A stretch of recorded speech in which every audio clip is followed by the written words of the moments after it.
প্রথমে ভিডিওটি দেখো, তারপরে কিছু ফানি কমেন্টস চেক করব। চলো লেটস গো, চলো। সব রাজ্যে মাছের দোকান বন্ধ, মাংসের দোকান বন্ধ, ডিমের দোকান বন্ধ, আর এখানে এসে বলছে ঝালমুড়ি খাচ্ছি। আসল রহস্য জানেন, ওটা বাড়িতে বানানো, আর দোকানটায় আগে থেকে ক্যামেরা সব ফিট করে রেখে দিয়েছে। আর পকেট থেকে 10 টাকা বের করছে, কোনোদিনও দেখেছেন ওনার 10 টাকা? বাপ রে বাপ, 10 টাকার ঝালমুড়ি। আমি তো ভদ্রতা করে আর বলছি না বাইরে থেকে কি কি আসে, কিন্তু মনে রাখবেন, আপনাকে যদি বাংলাকে ভালোবাসতে হয় একবার মাছ ভাত খেয়ে দেখবেন নাকি।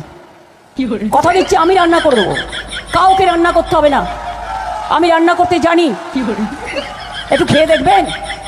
तो चलिए शुरू करते हैं। সত্যি মানতে হবে, 10 টাকা ঝালমুড়ি পুরো ভিত নাড়িয়ে দিয়েছে। বুড়ো বয়সে আর কত মিথ্যা কথা বলবেন, একটু তো সত্য কথা বলার চেষ্টা তো করেন।